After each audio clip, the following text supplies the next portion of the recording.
बोलो। ऊपर है, सब है, मत करो। आप सभी को जय मसीह की। मैं बैतूल से श्रीमती अरुणा पीटर फिर से एक बार वचन की सेवकाई के लिए खड़ी होना चाहती हूँ।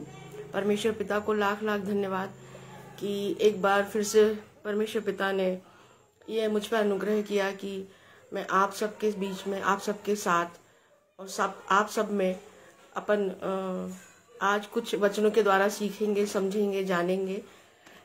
मैंने आज का विषय लिया है पाप। इससे पहले हम अपने विषय में जाएं और वचनों को देखें, मैं एक छोटी सी प्रार्थना करना चाहूंगी। धन्यवाद धन्यवाद धन्यवाद धन्यवाद, स्तुति तारीफ और महिमा हो पिता तेरी।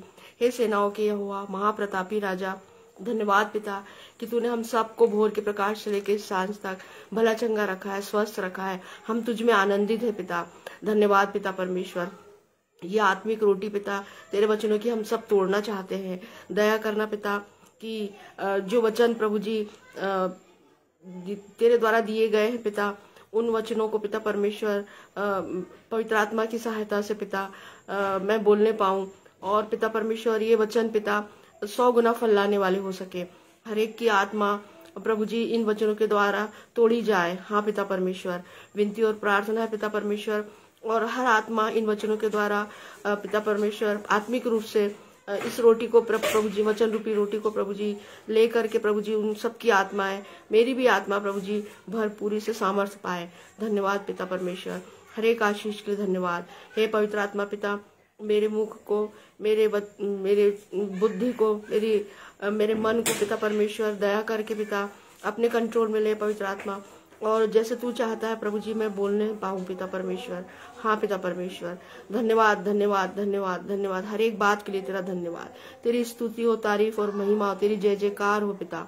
धन्यवाद पिता, सारा आदर इज्जत महिमा तेरे चरणों में। ये छोटी सी विनती तेरे इकलौते बेटे, मेरे उद्धार के कर्ता, जीवन के दाता प्रभु यीशु मसीह के पवित्र और मीठे नाम में होके मांगती हूँ। दया करके स्वर्गीय राज में छोटी सी दुआ ग्रहण कर। आमीन आमीन और आमीन।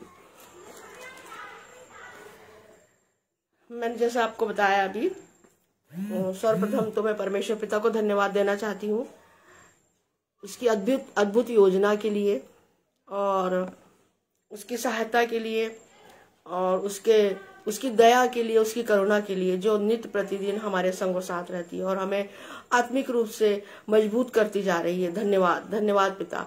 और उसी प्रकार से मैं अपने छोटे भाई डेविड भाई को धन्यवाद देना चाहती हूँ। भाभी शबनम भाभी को भी धन्यवाद देना चाहती हूँ कि वो सब हम सबको प्रार्थनाओं में याद रखते हैं और पिता उन्हें ऐसा मन दिया है उनको कि वो सबको फेसबुक लाइव पे आमंत्रित करते हैं वचन की सेवकाई के लिए। तो भाई आपको और भाभी आपको भी बहुत बहुत धन्यवाद। प्रभु आपको और अधिक अपनी सेवकाई में बढ़ाए। आज मैंने अपना जो विषय लिया है वो विषय है पाप, सिन, है ना। इसके लिए हम देखेंगे याकूब 4:17। इसलिए जो कोई भलाई करना जानता है और नहीं करता उसके लिए यह पाप है। पाप है ना, सिन। भजन संहिता 51:4। मैंने केवल तेरे ही विरुद्ध पाप किया है और जो तेरी दृष्टि में बुरा है वही किया है, ताकि तू बोलने में धर्मी और न्याय करने में निष्कलंक ठहरे। अगर हम ये देखें कि पाप क्या है ना, पाप क्या है, अगर हम इसे परिभाषित करना चाहते हैं और इसको परिभाषित करें, इसका अर्थ जाने कि भाई पाप है क्या असल में, तो जानबूझकर किए गए वह कार्य जो परमेश्वर की दृष्टि में या विरोध में है वो पाप है। पाप क्या है? जानबूझकर, हम जान रहे हैं कि झूठ नहीं बोलना है, हम जान रहे हैं कि लालच नहीं करना है, हम इस बात को बहुत अच्छे से जानते हैं कि दूसरों की बुराई नहीं करना है, परंतु फिर भी हम कर रहे हैं या करते हैं, तो ये पाप है। और किसकी दृष्टि में पाप है बहनों भाइयों? परमेश्वर पिता की दृष्टि में ये पाप है और उसके विरोध में ये पाप है। परमेश्वर की व्यवस्था का उल्लंघन करना, परमेश्वर ने जो व्यवस्था बनाई है है ना, जैसे 10 आज्ञा है। तो ये एक परमेश्वर ने 10 आज्ञा एक व्यवस्था दी कि इस प्रकार से हमको हमारा जीवन व्यतीत करना है इन आज्ञाओं का पालन करते हुए। और अगर हम इनका उल्लंघन करते हैं, इसको इन आज्ञाओं को तोड़ते हैं जो परमेश्वर के द्वारा हमें व्यवस्था दी गई है, तो उसको अगर हम तोड़ते हैं या उन कामों को करने से मना करते हैं, तो वो परमेश्वर की दृष्टि या परमेश्वर की इच्छा के विरुद्ध हम काम करते हैं, है ना। जो परमेश्वर की सिद्ध इच्छा है उस तक अगर हम नहीं पहुंच रहे हैं, या उस सिद्ध इच्छा से हम अलग हट रहे हैं, या उस सिद्ध इच्छा को हम नहीं मान रहे हैं। परमेश्वर की सिद्ध इच्छा क्या है कि हर मनुष्य धर्मी हो, हर मनुष्य पाप से रहित हो, हर मनुष्य उसके पास आए, है ना। पर हम नहीं आ सकते क्योंकि हम क्या है, पापी हैं। तो परमेश्वर की तो ये सिद्ध इच्छा है, लेकिन हम क्या कर रहे हैं, हम उसकी सिद्ध इच्छा को नकार रहे हैं, तोड़ रहे हैं और उसके विरोध में काम कर रहे हैं। ये है पाप, ठीक है। यह सभी पाप है। पाप आत्मा का निराश जन्य असाध्य रोग है। पाप क्या है, जो आत्मा है, हमारी जो आत्मा है, उसका निराशजन्य असाध्य रोग है। और पाप व्यवस्था का विरोध है। जैसे पहला यूहन्ना 3:4 में बताया है कि पाप क्या है, व्यवस्था का विरोध है। पाप क्या करता है, व्यवस्था का विरोध करता है। इसको हम पढ़ेंगे पहला यूहन्ना की पत्री 3:4। जो कोई पाप करता है वह व्यवस्था का विरोध करता है, और पाप तो व्यवस्था का विरोध है ना। जो कोई पाप करता है वो व्यवस्था, जो परमेश्वर ने व्यवस्था बनाई है। देखिए, अगर हम ये सोचे कि भाई जो व्यवस्था बनाई गई थी मूसा के समय, मूसा को दी गई थी, है ना, मूसा की जो 5 पुस्तकें हैं, अगर हम उसमें पढ़ते हैं तो उसमें परमेश्वर ने व्यवस्था बनाई थी पूरा इसराइलियों के लिए। तो वो केवल इसराइलियों के लिए नहीं है, वो हमारे लिए भी है ना। वो पूरी व्यवस्था हमारे लिए भी है। क्या कि हमें पाप नहीं करना है, और हमारा मन किसकी ओर होना चाहिए, पूरे समय परमेश्वर की ओर होना चाहिए। लेकिन अगर हम ऐसा नहीं करते हैं, तो यहाँ पे क्या बोल रहा है, जो कोई पाप करता है वो व्यवस्था का विरोध करता है, और पाप तो व्यवस्था का विरोध है ना। पुरजोर उससे वो बात कर रहा है कि पाप जो है वो व्यवस्था का विरोध है।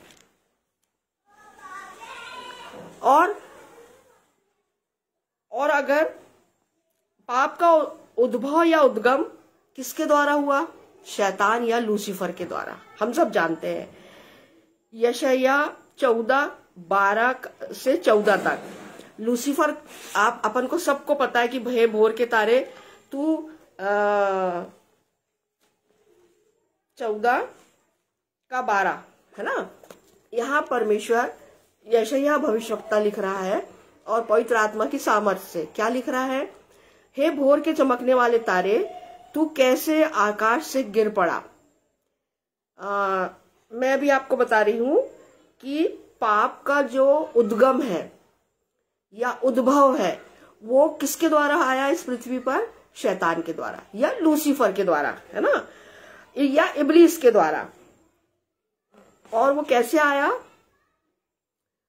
हम देखेंगे। यशायाह की भविष्यवक्ता की पुस्तक, उसका 14वां अध्याय 12 से मैं पढ़ना चाहूंगी। हे भोर के चमकने वाले तारे, तू कैसे आकाश से गिर पड़ा है। तू जो जाति जाति को हरा देता था, तू अब कैसे काट कर भूमि पर गिराया गया है। तू मन में कहता तो था, मैं स्वर्ग पर चढ़ूंगा, मैं अपने सिंहासन को ईश्वर के तारागण से अधिक ऊंचा करूंगा, और उत्तर दिशा की छोर पर सभा के पर्वत पर विराजूंगा। मैं मेघों से भी ऊंचे ऊंचे स्थानों के ऊपर चढ़ूंगा, मैं परम प्रधान के तुल्य हो जाऊंगा, है ना। ये घमंड भरी बातें कौन कर रहा था, लूसीफर, है ना। जब लूसीफर कौन था बहनों भाइयों, लूसीफर परमेश्वर पिता का या यहोवा का एक स्वर्गदूत था, है ना। जैसे जिब्राइल है, मिकाइल है, वैसे लूसीफर भी था। और ये बहुत सुंदर था, ऐसा बताया जाता है कि ये बहुत सुंदर था, हमारे पवित्र शास्त्र में है। और उसको हे भोर के चमकने वाले तारे की उपमा दी है। और परंतु क्या हुआ, उसमें घमंड आ गया, और जब उसमें घमंड आया कि वो क्या बोल रहा है, मैं अपना सिंहासन ईश्वर के तारागण से अधिक ऊंचा करूंगा, ये घमंड घमंड है ना। और क्या करूंगा, और उत्तर दिशा की छोर पर सभा के पर्वत पर विराजूंगा, मैं मेघों से भी ऊंचे ऊंचे स्थानों के ऊपर चढ़ूंगा, मैं परम प्रधान के तुल्य हो जाऊंगा। बताइए, जिसने उसे सिरजा, जिसने उसे बनाया, उसके वो तुल्य हो जाएगा। ये किस घमंड भरी बातें कौन कर रहा है? लूसीफर कर रहा है। तो ये जो घमंड है, घमंड रूपी पाप है, ये किसके द्वारा आया? लूसीफर के द्वारा। और ऐसा घमंड और पाप का मूल पिता भी लूसीफर है। क्यों? याकूब 1:14-15, परंतु प्रत्येक व्यक्ति अपनी अभिलाषा से खिंचकर और फंसकर परीक्षा में पड़ता है। अपनी ही अभिलाषा, अभिलाषा, यहाँ इच्छा नहीं बोला है बहनों भाइयों।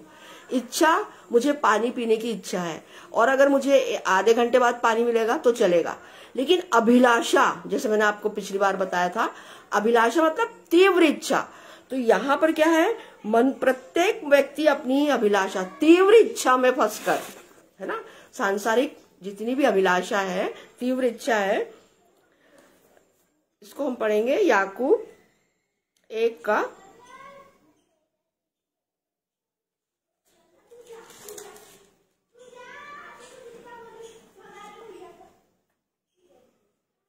14 और 15। याकूब 1:14 और 15, परंतु प्रत्येक व्यक्ति अपनी अभिलाषा से खिंचकर और फंसकर परीक्षा में पड़ता है, परीक्षा में पड़ता है ना। प्रलोभन, परीक्षा, नाना प्रकार का प्रलोभन जो सांसारिक है। और फिर क्या होता है? परंतु प्रत्येक में पड़ता है, फिर अभिलाषा गर्भवती होकर पाप को जनती है और पाप जब बढ़ जाता है तो मृत्यु को उत्पन्न करता है। बिल्कुल सीधी बात। फिर अभिलाषा, जो तीव्र इच्छा है, वो गर्भवती होकर पाप को जन्म देती है। पाप, फिर हमारे मन में पाप, संसार में नाना प्रकार के प्रलोभन है, लालच है, बुराई है ना। और इन प्रलोभनों में जब हम फंसते हैं तो हम क्या करते हैं? पाप करते हैं। और ये पाप क्या है? ये पाप कहाँ? और जब पाप अत्यधिक बढ़ जाता है तो वो मृत्यु को उत्पन्न करता है। फिर निश्चय मानिए, जब हम पाप में फंस गए हैं, प्रलोभनों में फंस गए हैं, तो फिर हम मृत्यु की ओर अग्रसर है।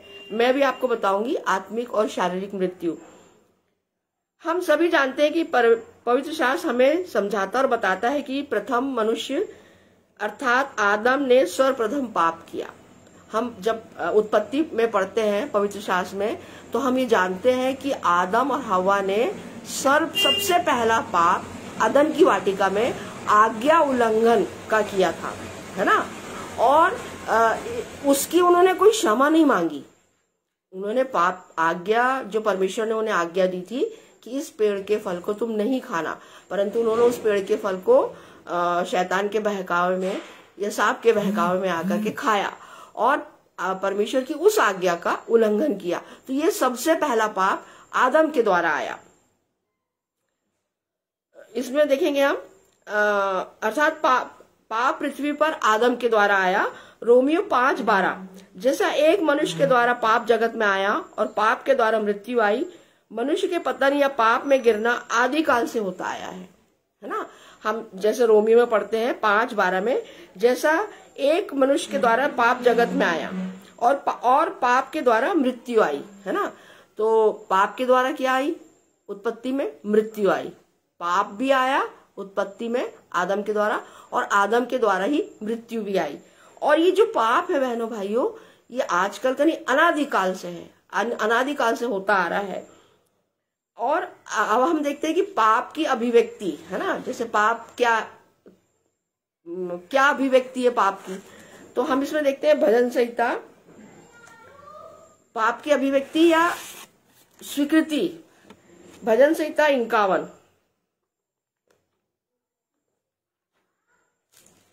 भजन संहिता 51, उसका पहला,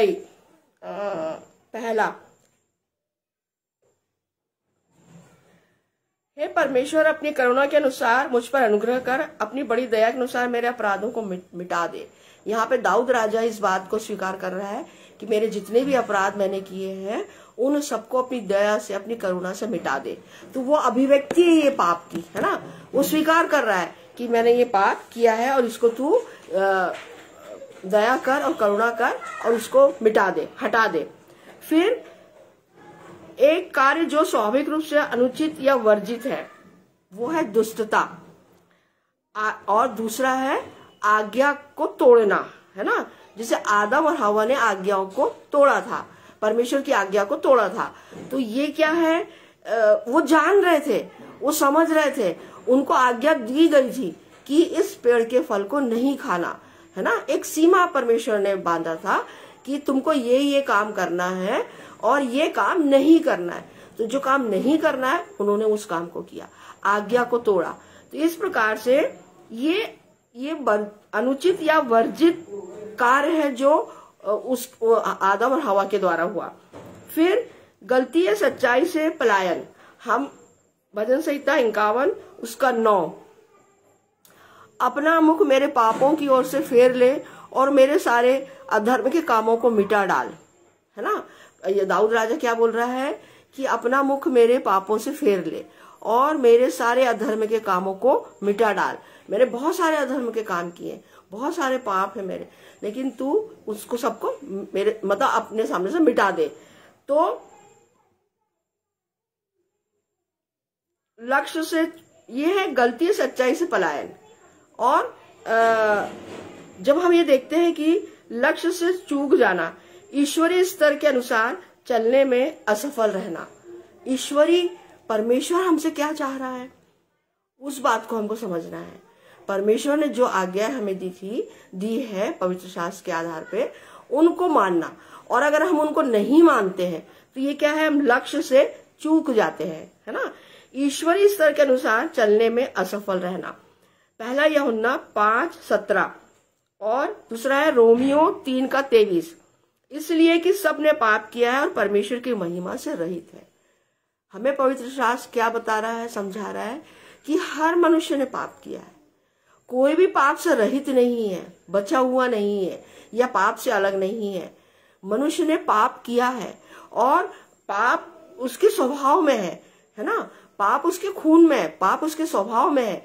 परंतु और परमेश्वर की महिमा से अगर हम पाप करते हैं तो रहित है। हम परमेश्वर की महिमा में फिर नहीं आ सकते अगर हम पाप में हैं तो। फिर है आत्मिक अराजकता, पहला तीमुथियुस 1:9। यह जानकर कि व्यवस्था धर्मी जन के लिए नहीं पर अधर्मियों, निरंकुशों, भक्तिहीनों, पापियों, अपवित्र और अशुद्ध व्यक्तियों, माँ बाप के घात करने वालों, हत्यारों, इसका 10 व्यभिचार, झूठी शपथ खाने वाले और इनके अतिरिक्त खरे उपदेश के सब विरोधियों के लिए ठहराई गई है। बहनों भाइयों, पाप पृथ्वी पर बहुत सारे प्रकार के पाप हैं, पर हम जब पवित्र शास्त्र पढ़ते हैं और जानते हैं कि 370 प्रकार के पाप हैं बाइबल के अनुसार। पापों की सूची में है सबसे पहला कि 10 आज्ञा को न मानना। फिर है पहला कुरिन्थियों 6 उसका 9 से 10। पहला कुरिन्थियों, हम ये देख रहे हैं कि पाप कितने प्रकार के हैं। पहला कुरिन्थियों 6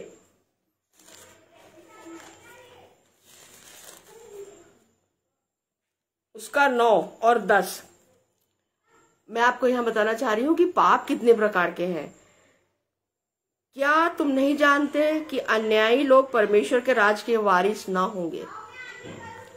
धोखा न खाओ, न वैश्यागामी, न मूर्ति पूजक, न परस्त्रीगामी, न लुच्चे, न पुरुषगामी, न चोर, न लोभी, न पियक्कड़, न गाली देने वाले, न अंधेर करने वाले परमेश्वर के राज्य के वारिस होंगे। इतने प्रकार के पाप हैं बहनों भाइयों जो परमेश्वर के राज्य में नहीं जा सकते उस पाप को लेकर के, क्योंकि परमेश्वर कैसा है, महापवित्र, और परमेश्वर पाप से घृणा करता है। और अगर हमारे मन में हम में ये सब पाप है तो हम तो बिल्कुल भी स्वर्ग के राज्य में या परमेश्वर के राज्य में नहीं जा सकते, या परमेश्वर के राज्य के वारिस नहीं हो सकते। तो ये पाप के प्रकार है। फिर दूसरा है, इसमें 5 प्रकार के पाप बताए हैं, है ना, पहला कुरिन्थियों 6 और 9 से 10 में। फिर रोमियो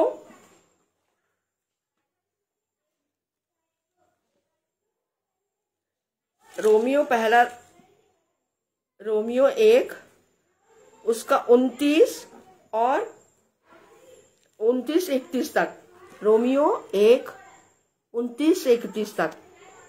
इसलिए वे सब प्रकार के अधर्म और दुष्टता और लोभ और बैर भाव से भर गए, और डाह और हत्या और झगड़े और छल और ईर्ष्या से भरपूर हो गए, और चुगलखोर, बदनाम करने वाले, परमेश्वर से घृणा करने वाले, दूसरों का अनादर करने वाले, अभिमानी, डींगमार, बुरी बुरी बातों के बनाने वाले, माता पिता की आज्ञा न मानने वाले, निर्बुद्धि, विश्वासघाती, माया रहित और निर्दयी हो गए हैं। ये कुल है 21 पाप। तो इतने सारे पाप भी स्वर्ग में नहीं जा सकते, परमेश्वर के पास नहीं जा सकते, परमेश्वर के वारिस नहीं हो सकते, या यीशु मसीह के अनंत जीवन में प्रवेश नहीं कर सकते।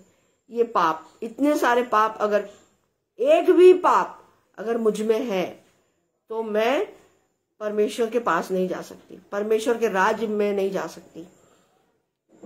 फिर है कुलुसियों 3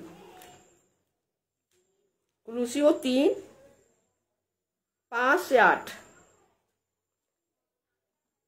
इसलिए अपने उन अंगों को मार डालो जो पृथ्वी पर है, अर्थात व्यभिचार, अशुद्धता, दुष्कामना, बुरी लालसा और लोभ, जो मूर्ति पूजा के बराबर है ना। इन्हीं के कारण परमेश्वर का प्रकोप आज्ञा न मानने वालों पर पड़ता है। फिर इसके आगे है 7वां, और तुम भी जब इन बुराइयों में जीवन बिताते थे तो इन्हीं के अनुसार चलते थे, पर अब तुम भी इन सब को, अर्थात क्रोध, रोष, बैर भाव, निंदा और मुंह से गालियां बकना, ये सब बातें छोड़ दो। ये कौन बोल रहा है? पौलुस बोल रहा है। और ये कह रहा है कि अगर तुम इस प्रकार से बात कर रहे हो, इस प्रकार से अपने मन में इन चीजों को रख रहे हो, तो इन सबको छोड़ दो, क्योंकि इनको लेकर के तुम प्रभु यीशु मसीह के पास नहीं जा सकते, परमेश्वर पिता के पास तो कदापि नहीं जा सकते। ये कुल पाप है 7 प्रकार के पाप बताया है इसमें पौलुस ने। फिर गलतियों 5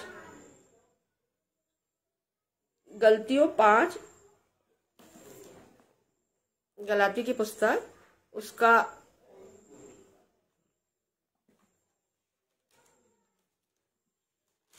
गलातियों 5 में 5 का 19 से 21 तक। शरीर के काम तो प्रकट है, अर्थात व्यभिचार, गंदे काम, लुचपन, मूर्ति पूजा, टोना, बैर, झगड़ा, ईर्ष्या, क्रोध, विरोध, फूट, विधर्म। 21 में है डाह, मतवालापन, लीला कीड़ा और इनके जैसे और काम हैं। इनके विषय में मैं तुमसे पहले से कह देता हूँ, जैसा पहले कह भी चुका हूँ, कि ऐसे काम करने वाले परमेश्वर के राज्य के वारिस ना होंगे। स्पष्ट बात कि ये कुल पाप है बहनों भाइयों, 9 प्रकार के पाप बताया है यहाँ पर, बल्कि 9 नहीं और भी ज्यादा है ना। अगर हम देखें तो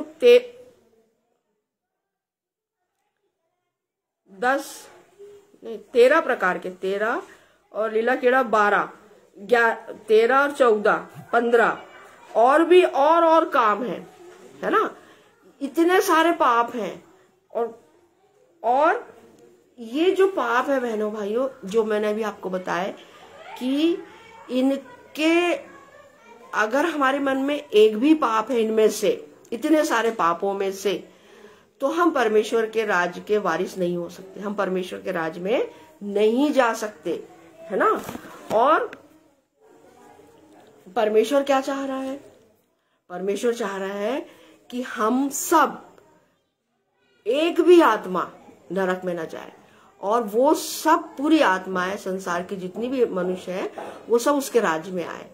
तो उसके राज्य में आने के लिए शर्त है कि इन सब पापों से हमको छुटकारा मिलना चाहिए, इन पापों से हमको कोई छुड़ाने वाला होना चाहिए, क्योंकि मनुष्य स्वयं अपने पाप को स्वयं दूर नहीं कर सकता।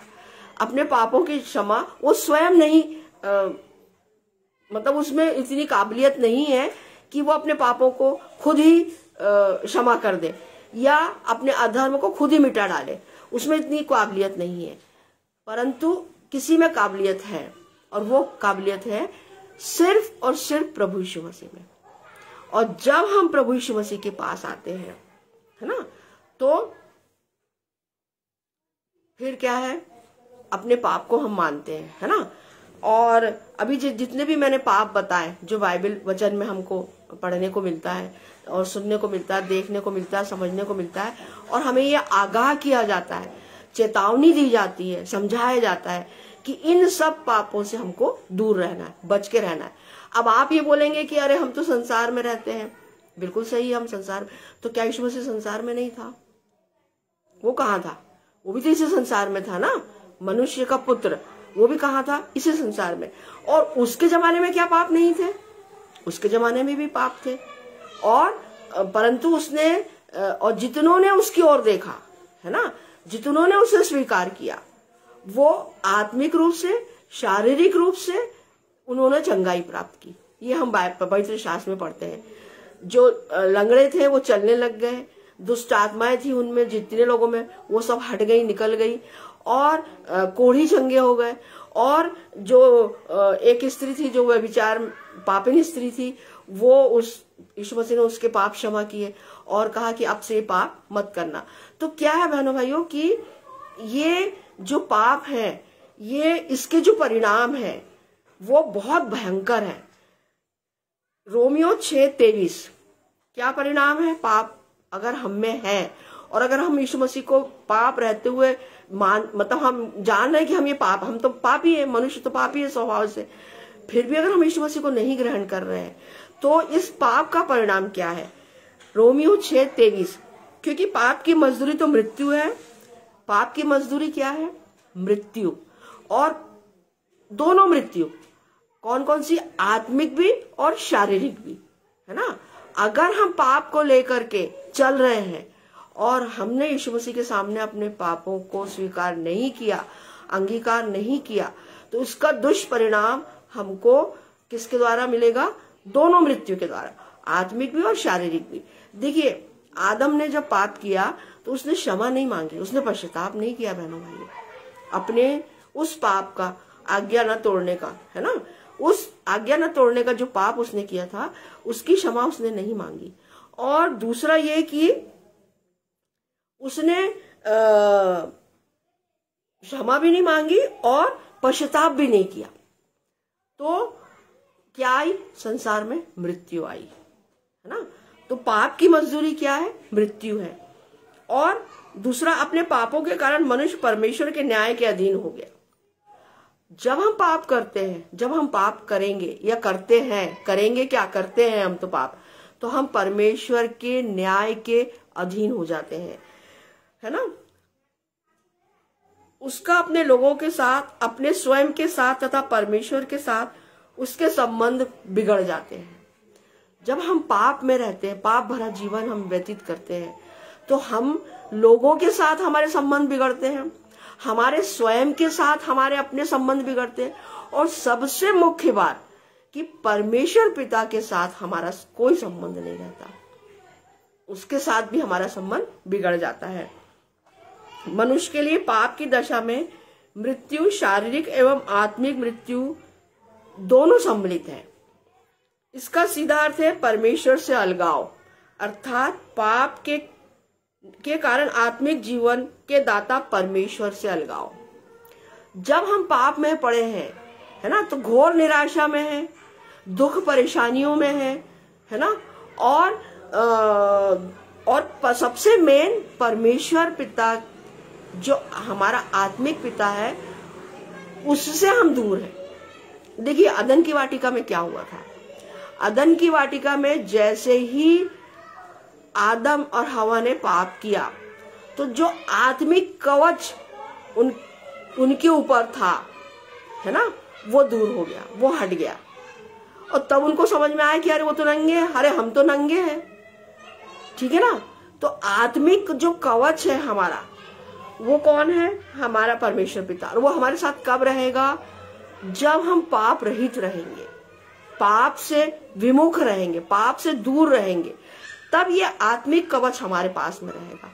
और जब हम पाप में लिपटे रहेंगे तो परमेश्वर पिता का ये आत्मिक कवच जो है हमसे दूर हो जाएगा, पवित्र आत्मा हमसे दूर हो जाएगा।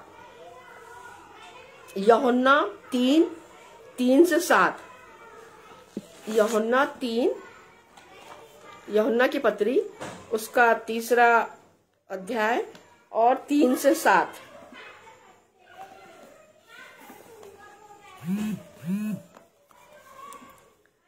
यीशु ने उसको उत्तर दिया, मैं तुझसे सच सच कहता हूं कि यदि कोई नए सिरे से न जन्मे तो परमेश्वर का राज देख नहीं सकता।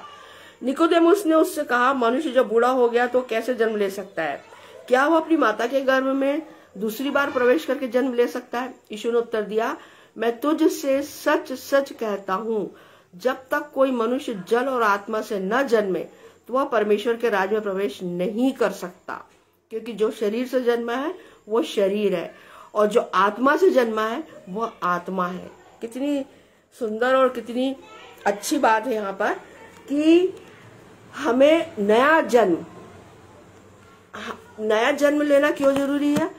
क्योंकि हम पाप में पड़े हैं और हम चाहते हैं कि हम परमेश्वर के राज में जाएं, तो उसके लिए हमें नया जन्म लेना अत्यंत आवश्यक है ना। जैसा निकोदेमुस एक यहूदियों का सरदार और एक अच्छा पुरुष था, ज्ञानवान पुरुष था, और वो प्रश्न का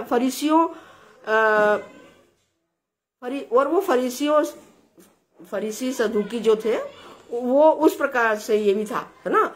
और वो यीशु मसीह के पास रात में आता है चुपचाप, और वो पूछता है, जानना चाहता है वो कि नया परमेश्वर के राज में, उसने प्रश्न किया, क्या कहा, है रब्बी, हम जानते कि तू परमेश्वर की ओर से गुरु होकर आया है ना। इसी यूहन्ना 3:2, क्योंकि कोई इन चिन्हों को जो तू दिखाता है, यदि परमेश्वर उसके साथ ना हो तो नहीं दिखा सकता।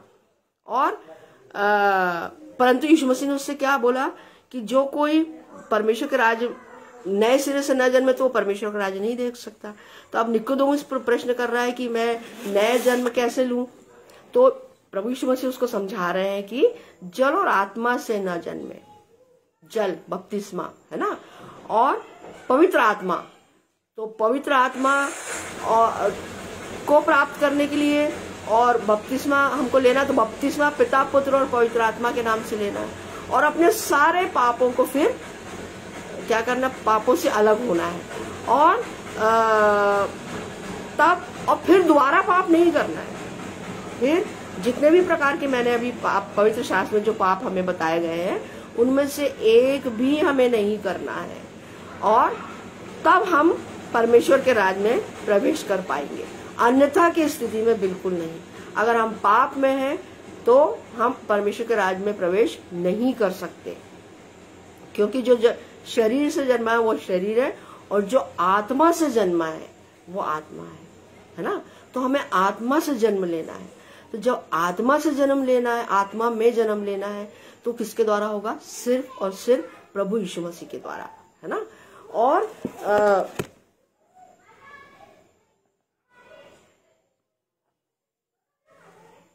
क्यों लेना है हमें?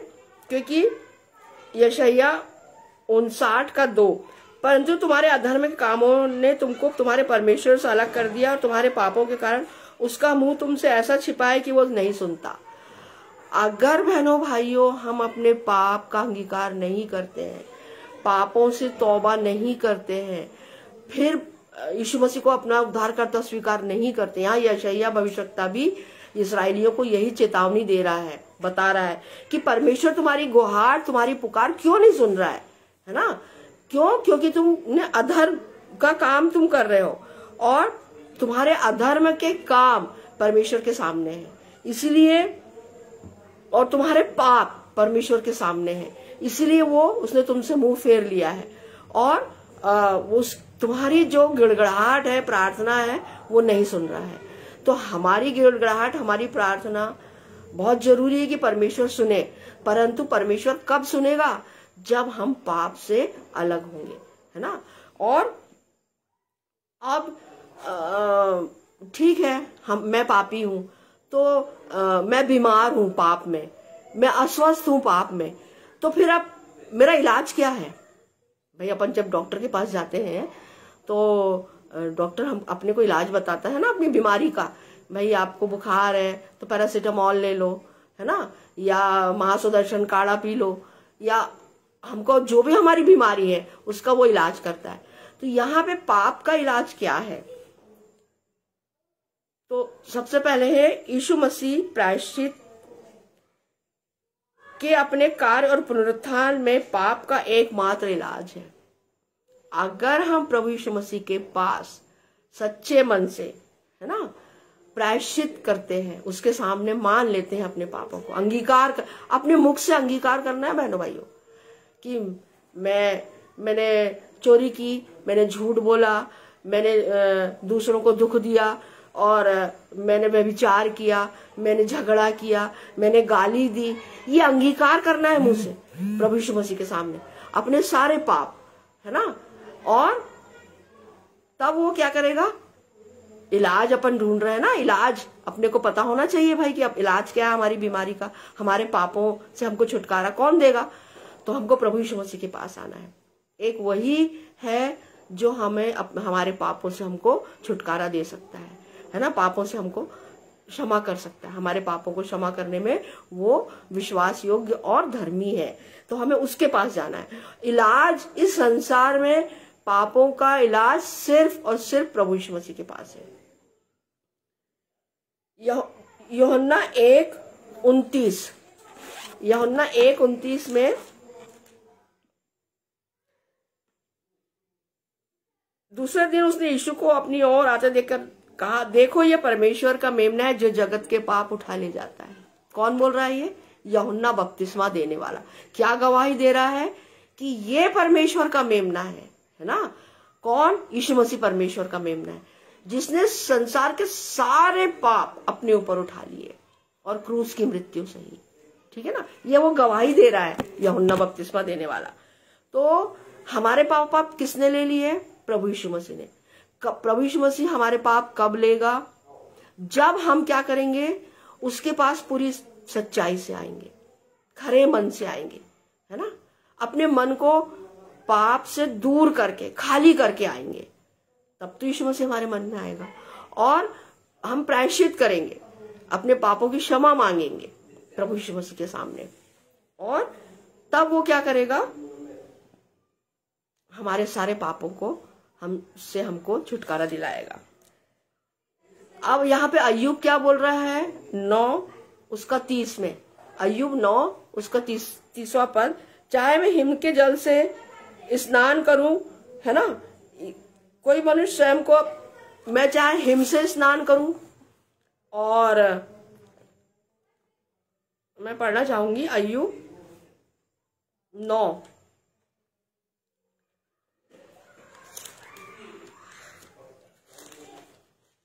अय्यूब 9:30, चाहे मैं हिम से स्नान करूं और अपने हाथ खार से निर्मल करूं, मैं कुछ भी कर लूं, हिम मतलब बर्फ से, बर्फ सफेद होता है, चाहे मैं बर्फ, जो सफेद बर्फ है उससे भी स्नान कर लूं और अपने हाथ को खार से निर्मल कर लूं, है ना, तब भी क्या मेरे पाप क्षमा होंगे? बिल्कुल नहीं होंगे। तो भी तू मुझे गड्ढे में डाल ही देगा और मेरे वस्त्र भी मुझसे घृणा करेंगे। तू क्या करेगा? किससे बात कर रहा है? वो परमेश्वर पिता के लिए बोल रहा है कि वो बिलदाद को उत्तर दे रहा है कि उसने अपने मुंह से इतना सब कुछ हो गया बहनों भाइयों अय्यूब के साथ में, उसके बच्चे मर गए, उसके भेड़ बकरी सब मर गए, कुछ चोरी हो गए, मतलब कोई डाक उसको उठा कर लेकर गए, उसकी सारी संपत्ति नष्ट हो गई, लेकिन उसने फिर भी, और उसके शरीर पे बहुत सारे रोग आ गए, है ना, और उन रोगों में कीड़े इल्ली जैसे हो गए, और वो क्या करता था, उनको उठा, अगर वो नीचे गिर जाते थे तो उनको उठा करके फिर से अपने उस घाव पे रख देता था। देखिए आप अय्यूब को देखिए, फिर भी उसने इतना दुख सहने के बाद भी परमेश्वर की बुराई नहीं करी अपने मुंह से, परमेश्वर की निंदा नहीं करी, है ना। उसने क्या बोला, परमेश्वर ने दिया था, परमेश्वर ने ले लिया, परमेश्वर का नाम धन्य हो। तो कितना कितना घोर विश्वास, कितना बड़ा विश्वास था अय्यूब का अपने पिता परमेश्वर पे। तो यहाँ पर हमें भी प्रभु यीशु मसीह पर इसी प्रकार का विश्वास करना है, और जैसा अय्यूब का विश्वास था। और यीशु मसीह के रक्त के द्वारा क्षमा ही पाप का इलाज है। अभी मैं आप बता रही ना, इलाज क्या होना चाहिए, इलाज क्या है हमारे पापों का, है ना। अगर हम में बहुत सारे पाप है, पाप रूपी बीमारी हमारे शरीर में है, मन में है, शरीर में नहीं मन में है, तो उसका इलाज कौन करेगा, यीशु मसीह का रक्त, यीशु मसीह का लहू। इसके लिए हम देखेंगे पहला यूहन्ना 1 और उसका 7वां, पहला यूहन्ना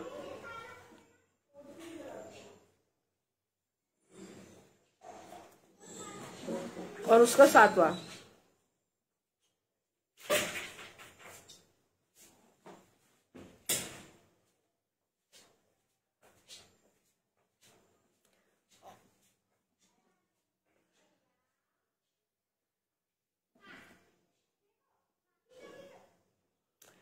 सातवां है, पर यदि जैसा वो ज्योति में है वैसे ही हम भी ज्योति में चलें तो एक दूसरे से सहभागिता रखते हैं, और उसके पुत्र यीशु का लहू हमें सब पापों से शुद्ध करता है।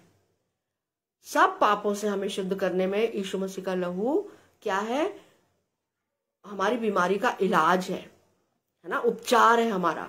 हमारी बीमारी, जो पाप रूपी बीमारी हमारे मन में लग गई है, असाध्य रोग है ना, पाप असाध्य रोग है। तो इस रोग का निदान क्या है, इसका उपचार क्या है, इसका इलाज क्या है, यीशु मसीह का लहू, और उसके पुत्र यीशु का लहू हमें सब पापों से शुद्ध करता है ना। और अरे मेरे को भी चलना था ना, अभी थोड़ी देर रुक जाओ बस। और कोई भी मनुष्य पाप रहित नहीं है, इसलिए हम सभी को एक उद्धारकर्ता की आवश्यकता है।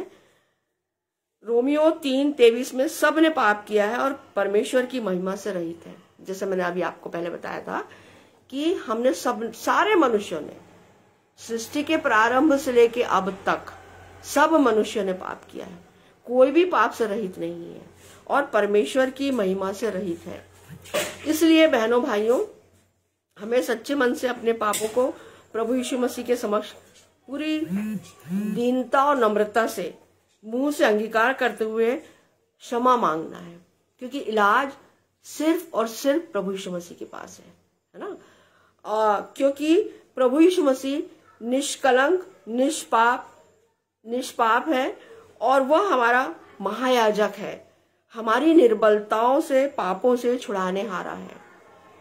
वो हमारा महायाजक है, और उसने अगर हम निर्बल है, कमजोर है, पाप में पड़े हुए हैं, है ना, हमारे मन में असाध्य रोग है, तो ये सब से हमें चंगाई कौन दे सकता है, सिर्फ और सिर्फ प्रभु यीशु मसीह। परमेश्वर पिता इतना अधिक पवित्र है कि वह पाप को देख ही नहीं सकता। हबक्कू 1:3, तेरी आंखें ऐसी शुद्ध है कि तू बुराई को देख ही नहीं सकता। हबक्कू जो नबी है, भविष्यवक्ता है, वो अपनी पुस्तक में लिख रहा है हबक्कू 1:13 में, तेरी आंखें ऐसी शुद्ध है। परमेश्वर इतना पवित्र, महापवित्र है, और उसकी आंखें इतनी शुद्ध है कि वो बुराई या पाप देख ही नहीं सकता। इसलिए हमें अब हमें क्या करना है, अब हमें इलाज मिल गया है ना। अब हमें पाप से छुटकारा का मंत्र मिल गया है, या हमने पाप से छुटकारे को समझ लिया है, सीख लिया है कि हमें छुटकारा कहाँ से मिलेगा, किसके द्वारा मिलेगा, प्रभु यीशु मसीह के द्वारा। तो अब हमें पाप से घृणा करना है, बुराई से दूर रहना है, पाप को अपने में नहीं लेना है, अपने मन में नहीं स्वीकार करना है, पापों को त्यागना है, पापों से दूर रहना है, उनको छोड़ना है।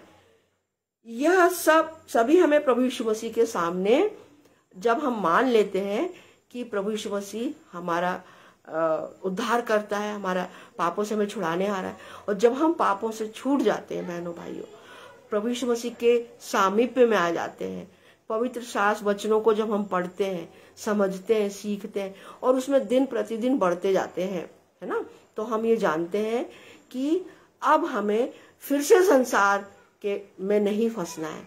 चाहे हमें कितना भी प्रलोभन कोई दे, चाहे संसार हमें कितना भी